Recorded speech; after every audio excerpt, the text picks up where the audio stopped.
pessoal, vamos dar início à nossa sexta aula do curso de Contabilidade Geral, no módulo de Contabilidade Introdutória. E hoje nós vamos ver a estrutura da demonstração de resultado e também um balancete de verificação. Esse vai ser o nosso conteúdo a ser ministrado hoje. E a gente, na última aula, a gente acompanhou como é que ocorre a apuração do resultado do exercício. A gente verificou que a gente lança as receitas e as despesas contra uma conta chamada apuração do resultado do exercício e a partir da confrontação dessas receitas e dessas despesas a gente chega ao resultado, né? Lembrando que esse resultado pode ser um lucro quando as receitas são maiores do que as despesas, um prejuízo quando as despesas são maiores do que a receita ou resultado nulo quando elas são iguais. Então, a conta, a apuração do resultado do exercício, ela tem como essa finalidade, verificar, confrontar receitas e despesas para apurar o lucro. Sendo que esse lucro, ele precisa ser demonstrado na sua composição aos usuários da informação contábil, ou seja, aquelas pessoas que têm interesse de entender qual foi o resultado daquela empresa. Por isso, a gente tem a demonstração do resultado do exercício. O professor Eudícibus, ele diz o seguinte, né? Não basta apenas a conta do razão-resultado, ou seja, a conta do razão, a apuração do resultado do exercício, onde aparecem as contrapartidas das contas de despesa e de receitas, encerradas no fim do exercício. É necessário também a demonstração do resultado do exercício. Por que isso? Se a gente só demonstrasse o saldo da conta resultado, o usuário só iria saber se ocorreu lucro ou prejuízo, mas a composição desse resultado ela não seria evidenciada.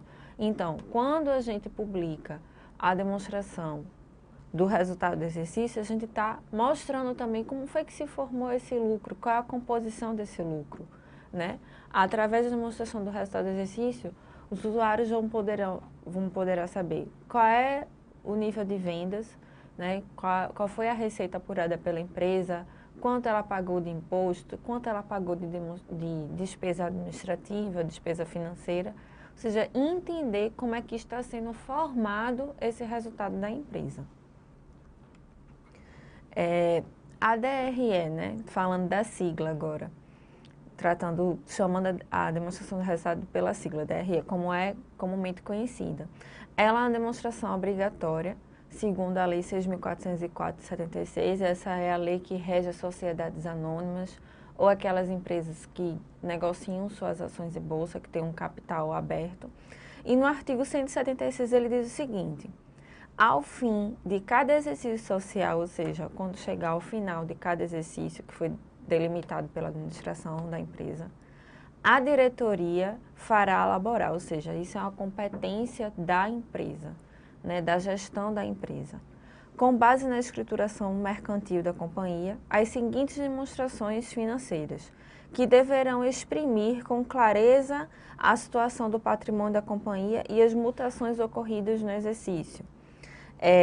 Eu coloquei aqui uma reticências porque tem outras demonstrações que devem ser publicadas, mas o meu foco nessa aula é a DRE, então por isso eu destaquei, né, que uma dessas demonstrações que devem ser publicadas ao final de cada exercício social de responsabilidade da administração da empresa em relação à elaboração e à divulgação, a demonstração do resultado do exercício também está dentro desse escopo, né, das demonstrações a serem publicadas.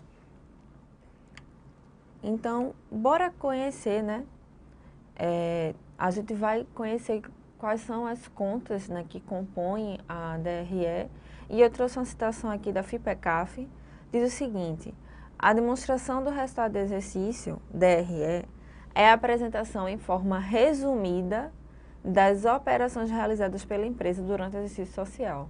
Quando ele diz de forma resumida, porque a gente consolida esses saldos, né? Demonstradas de forma a destacar o resultado líquido do período, incluindo o que se denomina de receitas e despesas realizadas. A gente só identifica o resultado do período quando a gente confronta as receitas e as despesas que foram realizadas durante o exercício social. O que é que a gente tem que lembrar? que na DRE as receitas e as despesas elas são registradas de acordo com o regime de competência. Ou seja, a gente só reconhece uma receita ou uma despesa no momento em que elas ocorrem, certo? Isso é respeitar o princípio da competência. E qual é esse momento de ocorrência? É o momento do fato gerador dela. Você não pode reconhecer uma receita ou uma despesa que não ocorreu. E a gente tem que reconhecer a receita ou a despesa dentro daquele período, dentro do período em que ela ocorreu, ou seja, dentro do período de competência desses itens. Então, é aí que a gente começa a observar a visão do resultado na empresa, né? A gente pode elencar 3 visões que a gente vai verificar com as demonstrações contábeis. A visão do patrimônio, ou seja, a composição desse patrimônio, como a gente viu em aulas anteriores, o balanço patrimonial. É essa demonstração que vai evidenciar para a gente a composição do patrimônio.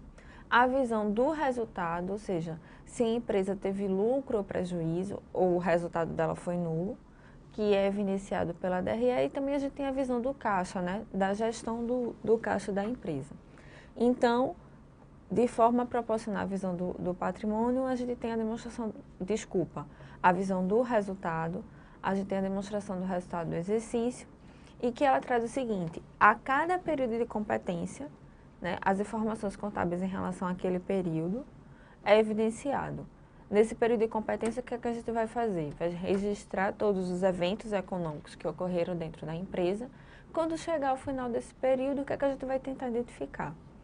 Esses eventos econômicos que a empresa teve, qual foi o resultado dessas operações, né?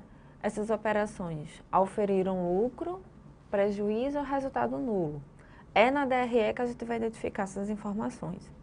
Lembrando que, se eu digo que minha DRE é do mês de janeiro, eu tenho que ter ali todos os eventos ocorridos no mês de janeiro, todas as receitas e despesas que são de competência do mês de janeiro. Então, a gente não pode reconhecer uma receita do mês de janeiro, vamos dizer, a gente não pode deixar para reconhecer em fevereiro. Por quê? Porque a gente vai estar comprometendo o resultado, a gente não vai estar evidenciando de forma verdadeira o resultado de janeiro, porque teve uma receita em janeiro, mas a gente só registrou ela em fevereiro. Então, quando a gente vai chegar no final, que vai consolidar, o que é que a gente vai descobrir, né? Verificar se teve lucro. Observem aqui que a bolinha da receita está maior, porque quando a gente tem lucro, as receitas são maiores do que as despesas, né? O lucro é justamente a sobra dessa receita. Ou quando a gente tem prejuízo, veja que a receita diminuiu e a despesa aumentou. Para eu ter prejuízo, eu preciso ter despesas maiores do que receita. Isso é um conceito intuitivo. Quando essa relação der igual, né? Quando as minhas receitas forem iguais às minhas despesas, o meu resultado vai ser 0, vai ser nulo. Então, receita maior do que despesa, lucro. Receita menor do que despesa, prejuízo. Receita igual à despesa, o resultado é nulo. Eu cheguei no equilíbrio das minhas receitas e as minhas despesas. Então, qual é o conceito, né, da demonstração? Como a gente já vinha, só para a gente fixar bem. A demonstração do resultado do exercício é a demonstração contábil que apresenta o resultado do exercício da empresa em um determinado período. Então, vai depender do limite que eu der esse período. Se eu quiser mensal, se eu quiser de um mês, eu tenho o resultado de um mês. Eu posso ter o resultado trimestral, né, de 3 meses.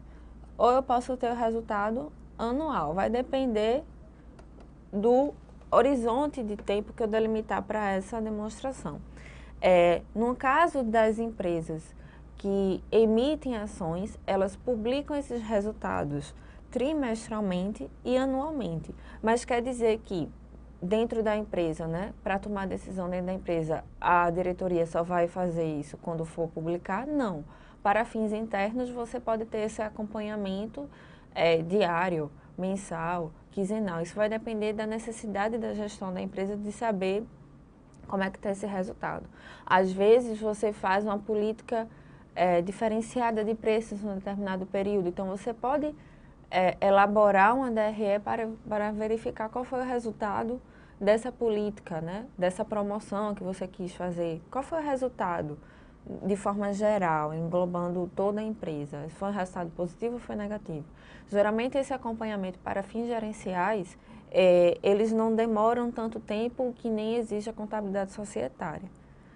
E a gente entende que para fins de publicação, antigamente era só anual esse resultado, agora os acionistas estão com esses resultados trimestralmente. Até porque eles precisam, não pode esperar só até o final do ano para saber qual é o resultado da empresa. É necessário ter essa informação durante o período, até para que eles possam tomar decisão, possivelmente de uma nova empresa que eles desejam investir, né, e desejam comprar ações, ou saber se vai continuar com as ações daquelas empresas que eles investem. Então, para fins de divulgação, repetindo, essa evidenciação, né, de todas as demonstrações, não é só da DRE, ela ocorre trimestralmente e anualmente. Então, como é que é a estrutura da DRE, né? As receitas são deduzidas dos custos e das despesas, ou seja, eu vou subtrair as minhas despesas e custos das receitas que eu oferi. E isso, lembrando mais uma vez, ocorridos no período de competência. E o resultado pode ser nulo, quando é igual a zero, positivo, né, quando é maior do que zero, ou negativo, quando é menor do que zero. Então, são as três possibilidades de ocorrência do resultado. Mais uma vez, receitas e despesas são registradas pelo regime de competência. Lembrando que regime de competência é diferente de entrada ou saída de caixa.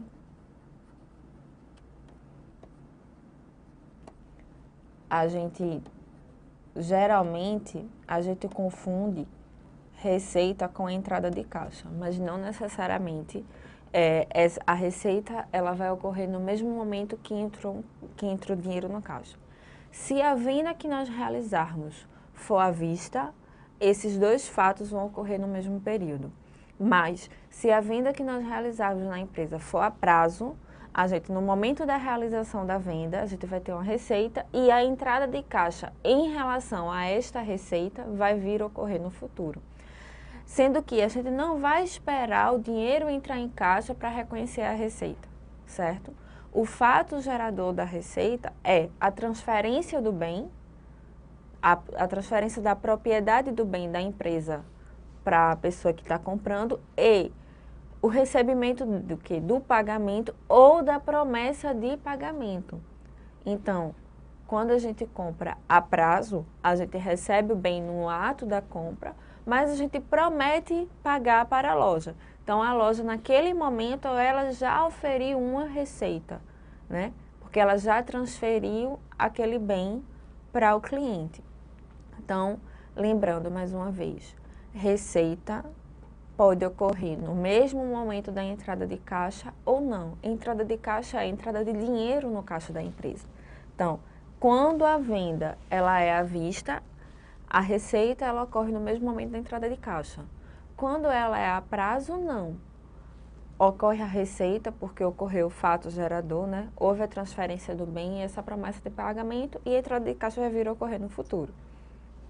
Então, por isso que a gente não pode dizer que lucro é a mesma coisa de ter caixa na empresa.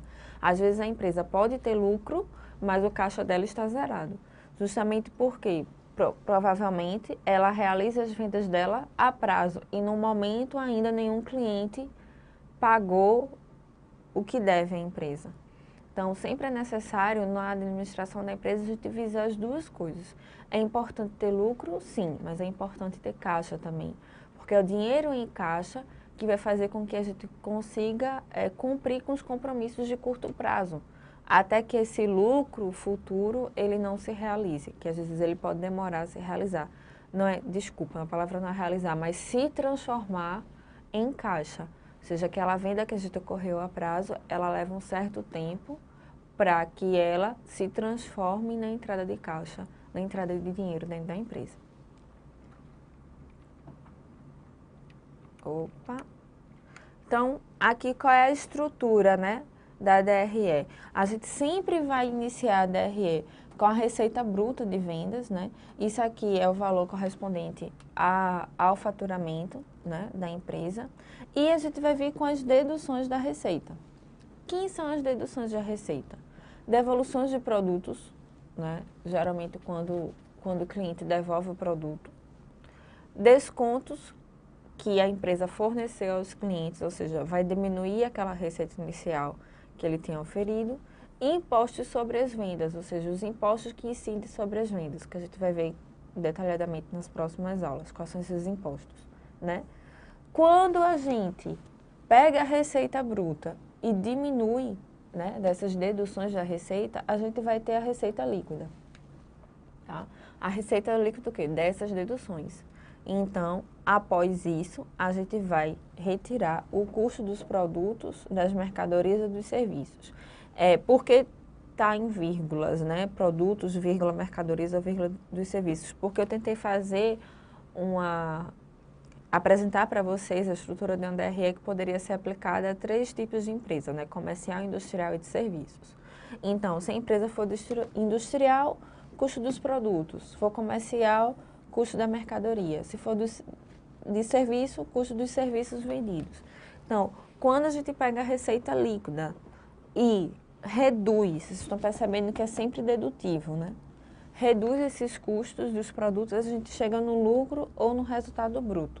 Geralmente a gente chama de lucro porque se espera que a gente venda, né, o produto com a margem de lucro. Então, quando a gente tira os custos, sobra essa margem, que ainda vão ser deduzidas outras despesas que são incorridas pela empresa para a gente chegar no resultado final, né? Quais são essas outras despesas, né? Despesa com venda, despesas gerais, despesas administrativas, outras despesas que geralmente não se enquadram nesses grupos, e as receitas operacionais e outras receitas operacionais. Antigamente, a gente tinha a separação de receitas operacionais e receitas não operacionais. Hoje, é tudo no mesmo grupo. Mas, geralmente, essas outras receitas operacionais são receitas que a empresa ofere que não necessariamente estão ligadas com a atividade fim dela, ou seja, com a venda do produto que comumente ela comercializa. Mais ou menos o resultado da equivalência patrimonial, essa conta aqui corresponde ao resultado que a empresa tem quando realiza investimentos em controladas ou coligadas. Isso é mais para frente que a gente vai ver esses detalhes. Então, chega no lucro antes das receitas e despesas financeiras. Retira, né, essas receitas e despesas financeiras e a gente vai chegar no lucro antes dos tributos sobre o lucro. Calcula os tributos sobre o lucro, o IR e o imposto de renda, a contribuição social sobre o lucro líquido. Quando a gente retirar, a gente vai chegar no lucro líquido do período. A DRE ela tem essa característica, ela é uma demonstração dedutiva. A gente chega do primeiro item aqui, que é a receita bruta, e vai deduzindo os demais que reduzem essa receita, para que a gente chegue e encontre, identifique o lucro líquido. Vocês estão percebendo aqui, lucro por ação. O lucro por ação, geralmente as empresas de capital aberto apresentam, é um indicador que ele vai representar o lucro pelo número de ações que a empresa tem. Ou seja, aquele lucro do exercício, se eu dividir pela quantidade total de ações, quanto de lucro vai ficar para cada ação, né? E agora a gente vai ver em detalhes quais são essas contas da DRE, né? O que é que traz, de forma geral, cada conta? Como eu falei com vocês, a receita operacional bruta é o valor da venda, ou seja, é o valor para o consumidor final da empresa, né? É a multiplicação entre o preço de venda unitário vezes a quantidade vendida. ou seja, é o valor constante na nota fiscal. Então, na DRE, a gente vai ter a soma de todas essas vendas ocorridas no período. Vai ser o valor correspondente às vendas totais na empresa dentro daquele período de apuração. Seja esse período de apuração mensal, trimestral, anual. Então, a gente vai ter a consolidação dessas informações. Aí, qual a observação?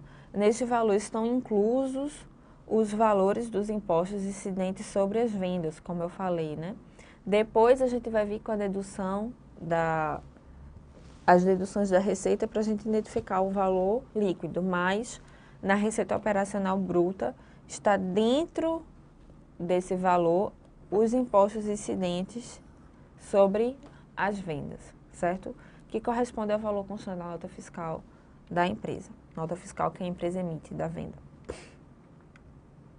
E quais são esses impostos incidentes sobre as vendas, né? Geralmente IPI, ICMS, PIS, COFINS e ISS. Qual é a informação que a gente tem? Geralmente, no caso, quando a empresa, na verdade, ela atua como um agente arrecadador do governo, né? Então, por que a gente deduz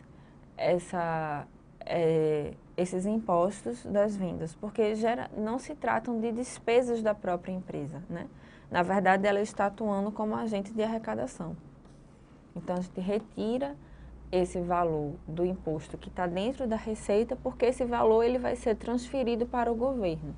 Se a gente não retirasse o valor dentro da receita bruta, esse valor iria ficar na empresa, que isso não corresponde à realidade, porque a empresa vai pagar aquele imposto incidente sobre a receita dela para o governo. Então, por isso que a gente deduz da receita. Não sei se eu espero que vocês estejam me compreendendo. Como o valor está embutido na receita de vendas, a gente vai ter que retirar esse valor. Como o valor do imposto está embutido na receita de vendas, a gente vai ter que retirar esse valor para quê? Para que você não diga que teve uma receita de 100, mas sabendo que 10 é de imposto. Então, na verdade, a sua receita real, a sua receita líquida, ela foi de 90, porque 90 é o que vai ficar para a empresa. E esses 10 vai para onde? A empresa vai pagar ao governo, referente ao valor que ela deve de imposto ao governo, né? Então, devido a isso, se faz necessário a gente deduzir este valor das receitas, porque esse valor correspondente aos impostos não ficará com a empresa, e sim vai ser repassado para o governo. E as devoluções, né? Também são contas dedutíveis da receita. São os valores correspondentes pela devolução de mercadoria feita pelos clientes. Então, vamos supor que nós vendemos, né, 10 unidades. Então, vamos dizer que a gente vendeu a R$1. Então, a gente teve uma receita total de R$10. Sendo que o cliente não gostou de 3 unidades. Ele devolveu. Então, nós recebemos essa mercadoria de volta, temos que corrigir o valor da receita. Então, efetivamente, qual foi a nossa receita? De R$7. Porque o cliente devolveu essas mercadorias, né? A nossa receita, ela não se realizou, porque a gente não transferiu bem. A gente transferiu, mas ele devolveu dentro dos prazos legais de devolução e tal. E os abatimentos, né? Ou descontos. São valores que a gente dá em benefício ao cliente, né? Aqui, nesse caso, a gente continua vendendo as 10 unidades. Mas vamos supor que nós não estamos mais vendendo ao preço que nós relatamos de R$1. A gente deu um desconto de 50% e a gente está vendendo agora a 50 centavos. Então, a gente vai receber efetivamente a receita de R$5.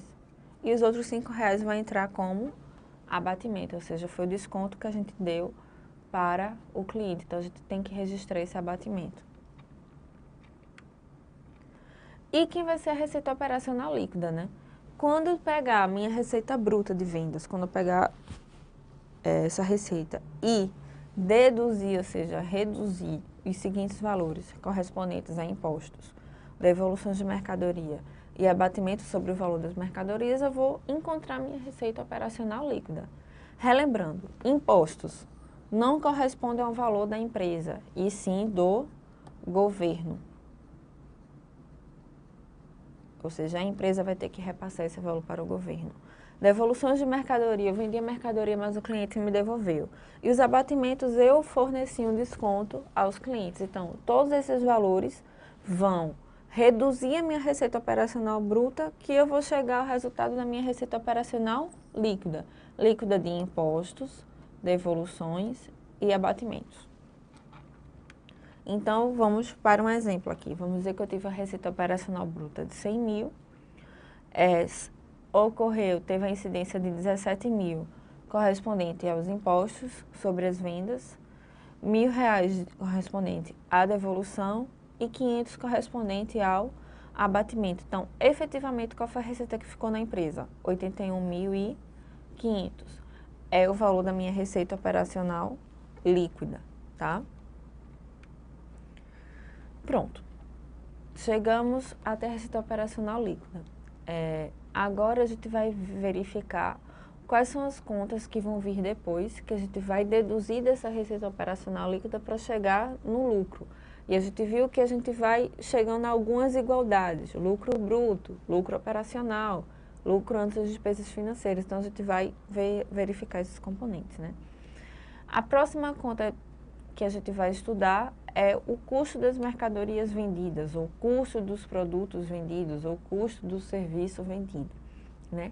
Essa conta ela vai trazer para a gente qual foi o custo que nós tivemos de oferecer aquele determinado item ou aquele serviço, que é primordial para a gente saber. A gente precisa ter essa informação do custo até para descobrir, né, ou calcular o nosso preço de venda. Então, geralmente, a informação do custo das mercadorias vendidas é uma informação bem relevante para a empresa. Por quê? À medida que eu consigo reduzir custos, eu aumento o meu lucro bruto. Porque a conta vai ser receita líquida, menos, vou botar aqui a sigla CMV, e vai ficar igual ao lucro bruto.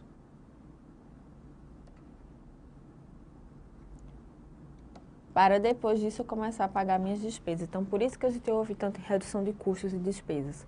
Porque a conta é muito simples, a matemática é muito simples. Receita menos custos e despesas vai dar o resultado.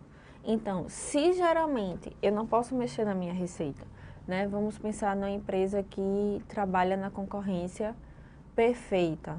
Então, a concorrência é muito acirrada, os clientes eles têm noção do preço.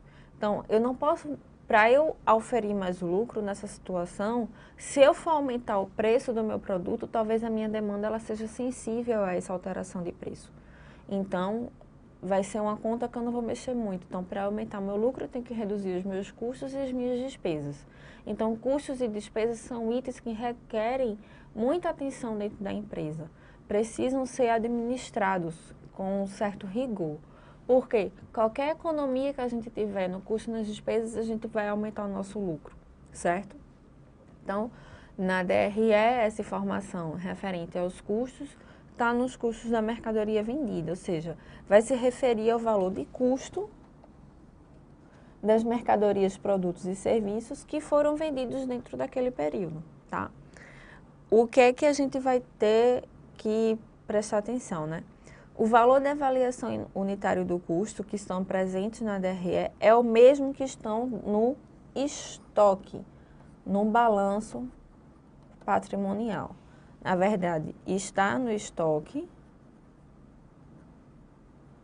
e quando é vendido, vai para o CMV na DRE. Não tem alteração de valor. E o que é que vai se tratar de custo, né? Desse determinado item que a gente vai vender. Custo é todo o sacrifício financeiro que nós temos para adquirir ou produzir um novo produto. Então, vamos pensar, quem é que vai compor o valor do custo no estoque da empresa? Todo aquele sacrifício que eu fizer. Então, bora lá. Nós vendemos canetas, certo? Então, quem vai ser o custo dessa minha caneta? Vai ser o custo da caneta em si, sendo que a caneta ela tem que sair do fornecedor e vir para a minha empresa. Então, se esse deslocamento sou eu que arco no momento da compra, sou eu que vou pagar por esse frete, então o valor desse frete ele vai ser um dos componentes do custo da minha caneta, porque eu precisei fazer esse sacrifício para que a minha caneta chegasse no meu estabelecimento, ou seja, a caneta que eu comprei ao fornecedor chegasse ao meu estabelecimento. Então, que vai ser o custo da caneta? O custo da caneta em si, né, o valor dela, mais o frete que eu paguei, porque eu precisei sacrificar esse recurso para adquirir esse novo bem. Então, tudo custo, repetindo, vai ser todo o sacrifício que eu faço para adquirir ou produzir um novo bem. Vamos pensar em algum outro item que eu precisasse pagar alguma instalação. Também seria parte do custo desse produto, tá? Então, como é que ocorre essa dinâmica, né, que eu falei aqui, do estoque, do valor que sai do estoque para o CMV, ou seja, para a DRE? Como é que ocorre isso? Então, vamos supor aqui, isso aqui é um balanço patrimonial, né, da nossa empresa e está de forma geral, mas eu dei destaque a um item, que é o item do estoque. Então, qual é a informação que eu estou tendo aí? Que no meu estoque de mercadorias, eu tenho um valor correspondente a R$100, vamos dizer assim, né? Então, como é que, no momento que eu ocorrer o evento, o que é que vai acontecer? Bora dar um foco aqui nesse estoque. Então, fica aqui só com o meu estoque. E o que é que tem dentro desse estoque? Ou seja, quantas unidades tem nesse estoque? Então, vamos perceber aqui que nós estamos vendendo carrinho de brinquedo. E como vocês estão vendo aqui, eu tenho 10 unidades, né? Quando eu contar tudo, eu tenho 10 unidades no estoque. Então, 10 unidades. Vamos lá. O estoque de mercadoria está... O valor do estoque das minhas mercadorias é de R$10.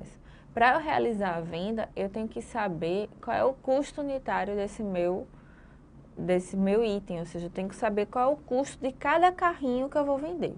Então, qual é a quantidade que eu tenho de mercadorias no meu estoque? 10 unidades. Então, como é que eu vou descobrir o custo unitário? É simples. Eu vou pegar o custo total e dividir pela quantidade. Então, o custo unitário, nesse caso, vai ser R$100,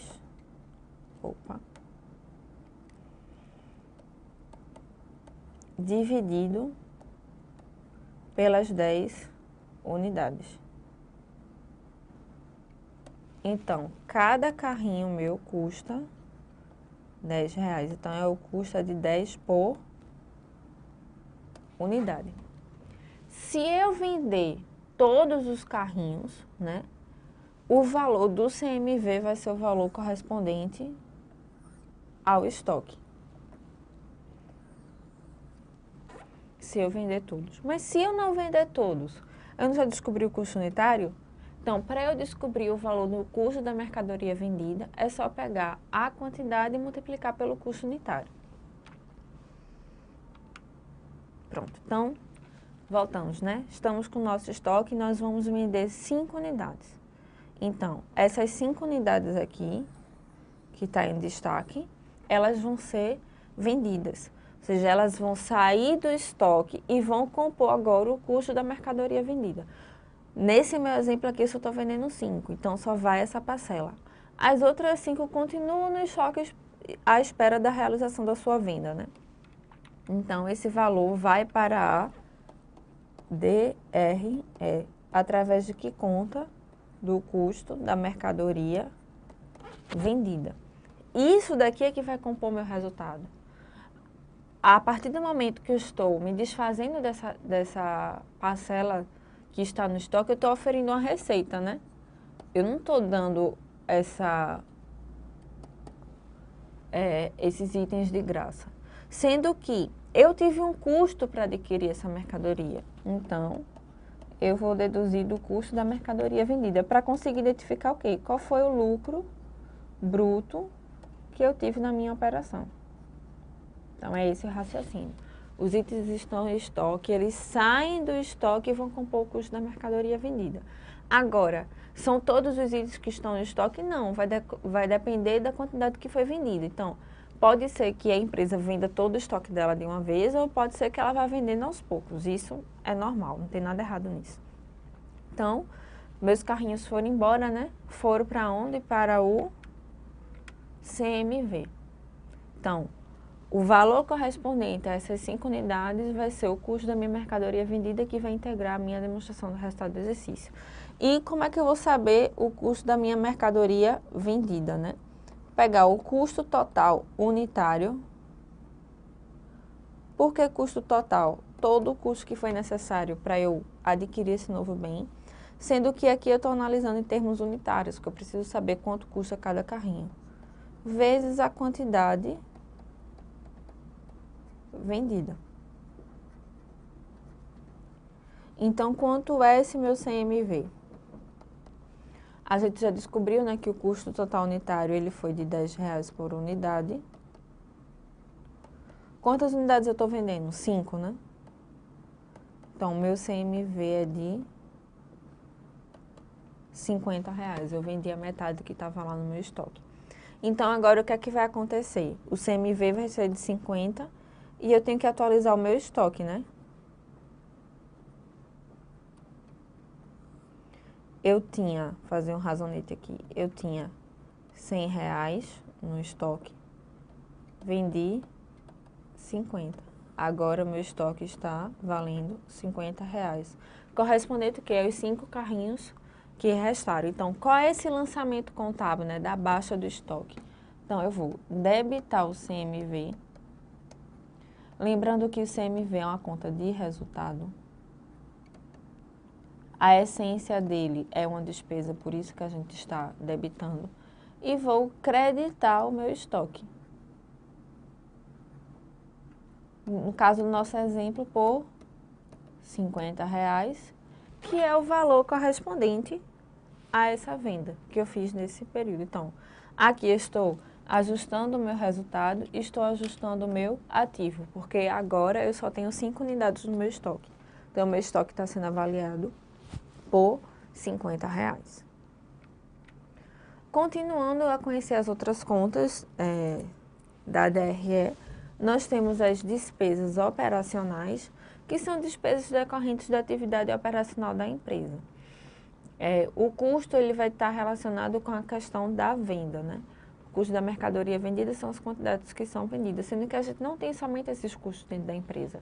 A gente, para vender, a gente precisa manter uma estrutura, a gente precisa pagar água, telefone, o pessoal que trabalha na parte administrativa. Então, todos esses gastos que nós temos com a atividade operacional da empresa, eles estão retratados nas despesas operacionais, certo? No caso de uma indústria, bora prestar bastante atenção nisso. No caso de uma indústria, né, a parte relativa à produção, ela está evidenciada nos custos. Ou seja, na produção, está tudo evidenciado nos custos, que vai ser todo, se lembra, né, custo, todo sacrifício financeiro para adquirir ou produzir um novo produto. Então, no caso da indústria, como ela produz os seus itens, o custo vai ser tudo aquilo que estiver relacionado à produção.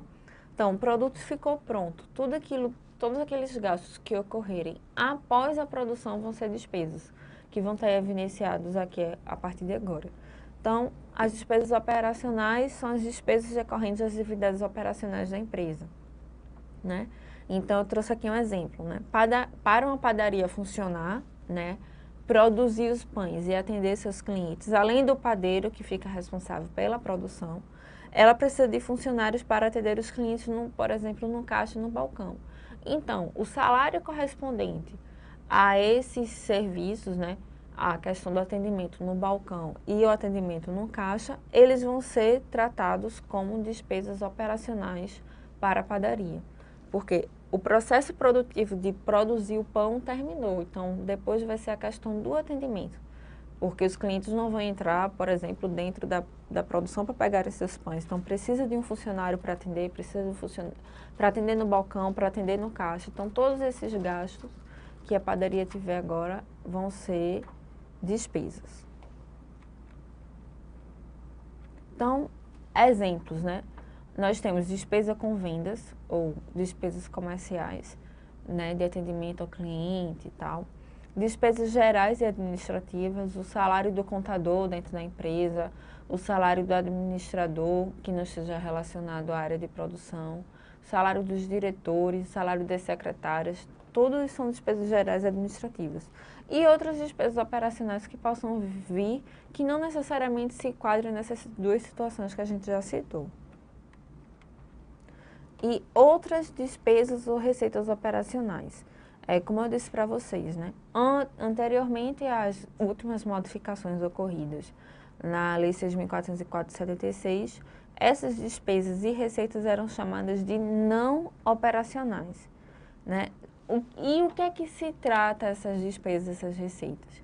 Eram geralmente despesas e receitas que não eram corriqueiras, né? Não ocorriam direto, não ocorriam com frequência, eram esporádicas. E elas não representavam as operações principais da empresa. Então, era algum evento que ocorria de vez em quando, que não podia nem necessariamente ser previsto, e que não estava relacionado com a operação principal da empresa. Então, a gente classificava como outras receitas, como receitas ou despesas não operacionais.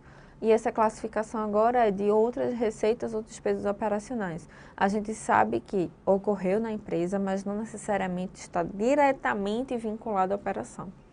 Mas a gente não faz mais essa separação de operacional ou não operacional, né? Geralmente, um exemplo, ganho de capital com a venda de imobilizado. O que seria ganho de capital? Eu vender algum item do meu imobilizado, né, que vocês já conhecem, e eu vender esse item no valor acima do que está escriturado na contabilidade da empresa. Então, eu tive um ganho, né? Eu fiz essa minha avaliação desse meu item, eu acompanhei o valor desse item da minha empresa à medida que eu ia utilizando, né, ia reduzindo o valor dele através das depreciações e resolvi vender. Então, por exemplo, o valor de mercado do meu item seja de R$ 1.000. Ou seja, o valor que eu vou conseguir vender esse item. E o valor contábil líquido, ou seja, o custo inicial desse item, vamos dizer que o custo inicial dele seja de R$ 2.000. E eu tive depreciações ao longo do período que eu utilizei ele no valor de R$ 1.200. Então, o valor contábil líquido dele vai ser R$ 800. Então, se eu consigo vendê-lo por 1.000, eu tive um ganho de quanto? De 200. Então, esse ganho de 200 é uma receita para mim, porque eu estou conseguindo vender o meu bem acima do valor que ele está registrado, né? No caso do imobilizado, e eu tive um ganho. Mas é uma atividade corriqueira da empresa vender itens no imobilizado? Não, certo? É uma atividade que não é tão comum. Pode ocorrer, mas não quer dizer que vai ocorrer com frequência. Então, esse ganho eu vou e registro como outras receitas operacionais e a gente vai conseguir identificar do que se trata essa transação. Receitas e despesas de equivalência patrimonial, né? Como eu disse para vocês, a empresa, ela pode realizar alguns investimentos em outras empresas, certo? E ela pode utilizar o método da equivalência patrimonial para avaliar esses investimentos. Geralmente, esses investimentos eles têm uma característica peculiar, a empresa ela tem algum interesse de manter esse investimento por um bom tempo, né, na empresa. E o que é reconhecer esse investimento através do método da equivalência patrimonial, né? O que quer dizer equivalência patrimonial, ou seja, equivalência de patrimônios. Então, eu sou empresa A, invisto na empresa B. Então, quando a empresa B tem lucro, o valor do meu investimento na empresa A, ele se valoriza, ele cresce. Então, eu tive uma receita de equivalência patrimonial. Quando ela tem prejuízo, eu tenho que reconhecer que esse investimento, ele reduziu. Então, eu tive uma despesa. Então, é mais ou menos esse raciocínio. É eu equivaler patrimônios. O que aconteceu na empresa que eu invisto, proporcionalmente ao investimento que eu tenho, eu vou reconhecer isso na minha contabilidade. Eu trouxe para vocês também uma peça que a gente tem, que é o balancete de verificação, certo? Para a gente identificar como é que a gente reporta as informações através dessa peça. O balancete, ele não se trata de uma demonstração, como a gente conhece o balanço ou a DRE. Na verdade, esse nome verificação vem para que a gente possa verificar os saldos da contabilidade da empresa antes de fechar as demonstrações contábeis, ou seja, para a gente verificar se está tudo correto. Além desse propósito, o balancete de verificação, ele se presta também a eu utilizar as informações para fins internos, né? Eu quero saber mais ou menos como é que está a estrutura, né, o patrimônio da minha empresa e os resultados, e não necessariamente eu vou fechar um balanço ou um DRE. Eu posso identificar essas informações através do balancete de verificação, né? Então, qual é o objetivo dele? Apresentar os saldos das contas contábeis, ou seja, todas as contas contábeis da empresa em determinado momento. Tá? A gente chama de balancete de verificação porque é possível nós verificarmos o somatório dos saldos das contas devedoras e credoras, se eles estão em igualdade, né, conforme preconiza o método das partidas dobradas. Então, qual era a lógica lá do método das partidas dobradas? Para todo débito, eu tenho um crédito correspondente. Então, esses valores têm que dar iguais. Se todos os eventos eu reconheço assim, todo débito vou ter um crédito correspondente, então esses meus valores vão ter que ser iguais. Então, o balancete de verificação vem para auxiliar a gente nisso, para verificar se ocorreu essa igualdade. A finalidade do balancete de verificação é tanto interna como também para o contador.